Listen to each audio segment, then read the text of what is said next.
हरे Krishna. Shrimad Bhagavatam canto 8 chapter 9 Mohini मूर्ति के रूप में भगवान का अवतार। सुखदेव गोस्वामी ने कहा, तत्पश्चात असुर एक दूसरे के शत्रु बन गए।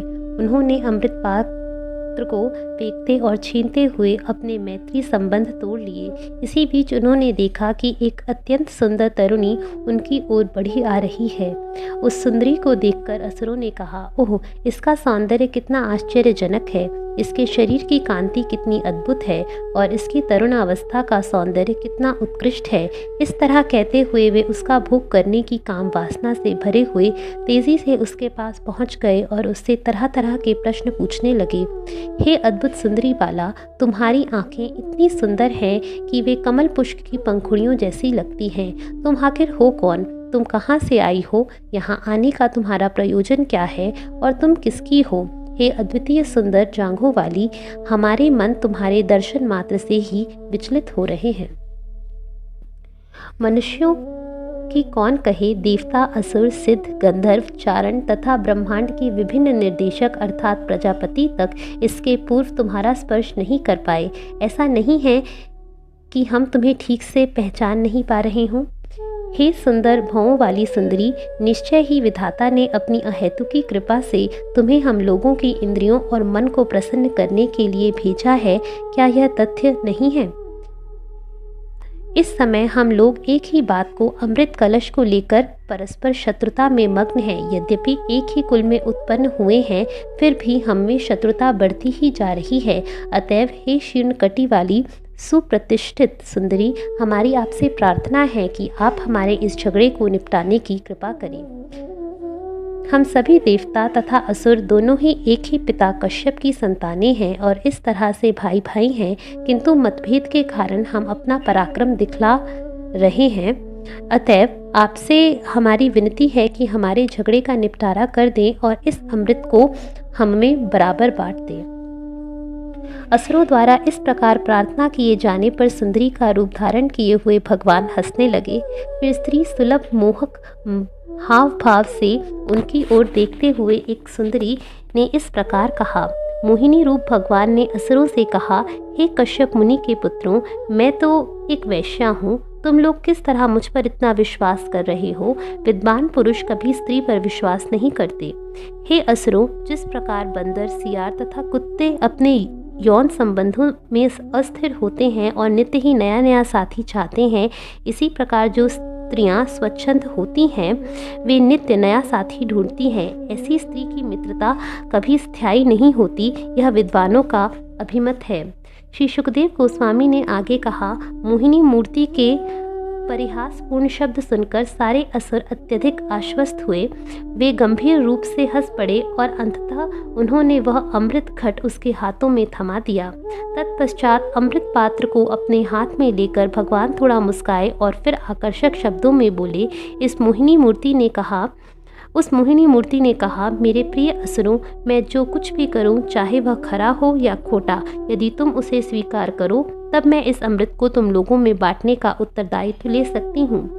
असुरों के प्रधान निर्णय लेने में अधिक पटु नहीं हैं। अतएव मोहिनी मूर्ति के मधुर शब्दों को सुनकर उन्होंने तुरंत हामी भर दी और कहा, हाँ, आपने जो कहा है वह बिल्कुल ठीक है। इस तरह असुर उसका निर्णय स्वीकार करने के लिए राजी हो गए। तब असुरों तथा देवताओं ने उपवास रखा। स्नान करने के बाद उन्होंने अग्नि में घी की आहुतियाँ डाली और गायों, ब्राह्मणों तथा समाज के अन्य वर्णों, क्षत्रियों, वैश्यों तथा शूद्रों को उनकी पात्रता के अनुसार दान दिया। तत्पश्चात असुरों तथा देवों ने ब्राह्मणों के निर्देश में अनुष्ठान संपन्न किए। तब अपनी रुचि के अनुसार नए वस्त्र धारण किए, आभूषणों से अपने अपने शरीर को अलंकृत किया और वे पूर्व दिशा की ओर मुख करके कुछ आसनों पर बैठ गए। हे राजन, जो ही देवता तथा असुर पूर्व दिशा में मुख करके उस सभा मंडप में बैठ गए, जो फूल मालाओं तथा दीपों से पूर्णतया सजाया गया था और धूप के धुएं से सुगंधित हो गया था, उसी समय अत्यंत सुंदर साड़ी पहने, पायलों की झनकार करती उस स्त्री ने अत्यंत भारी नितंबों के कारण मंद गति से चलते हुए उस सभा मंडप में प्रवेश किया। उसकी आंखें युवा अवस्था के मद से विहल थी। उसके स्तन जल से भरे हुए घटों के समान थे। उसकी जांघें हाथी की सूंड जैसी दिखती थी और वह अपने हाथ में अमृत कलश लिए हुए थी। उसकी आकर्षक नाक तथा गालों और सुनहले कुंडलों से विभूषित कानों में उसके मुखमंडल को अतीव सुंदर बना दिया था। जब वह चलती थी तो उसकी साड़ी का किनारा उसके स्तनों से खिसक रहा था। जब देवताओं तथा असुरों ने मोहिनी मूर्ति के इन सुंदर अंगों को देखा तो वे सब पूरी तरह मोहित हो गए, क्योंकि वह उनको तिरछी नज़र से देख देख कर कुछ कुछ मुस्कुराती जा रही थी। असुर स्वभाव से सर्पों के समान कुटिल होते हैं, अतएव उन्हें अमृत में से हिस्सा देना तनिक भी सामान्य नहीं था, क्योंकि यह सर्प तो दूध पिलाने के समान घातक होता। यह सोचकर अच्युत भगवान ने असुरों को अमृत में हिस्सा नहीं दिया। मोहिनी मूर्ति रूपी ब्रह्मांड के स्वामी अर्थात भगवान ने देवताओं तथा असुरों को बैठने के लिए अलग अलग पंक्तियों की व्यवस्था कर दी और उनके पद के अनुसार उन्हें बैठा दिया।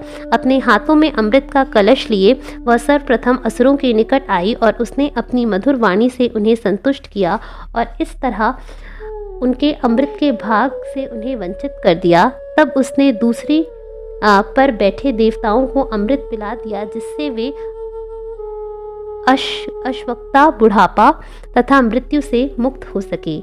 हे राजन, चूंकि असुरों ने वचन दिया था कि वह स्त्री को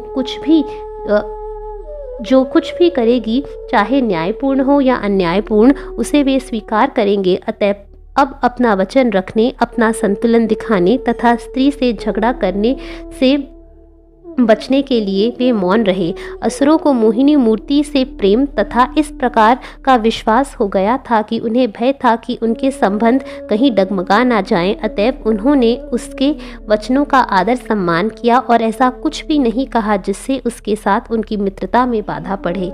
सूर्य तथा चंद्रमा को ग्रसने वाला असुर राहु अपने आप को देवता के वस्त्रों से आच्छादित करते हुए देवताओं के समूह में प्रविष्ट हो गया और किसी के द्वारा यहाँ तक कि भगवान के द्वारा भी जाने बिना अमृत पीने लगा। किंतु चंद्रमा तथा सूर्य राहु से सतत शत्रुता के कारण स्थिति को भांप गए।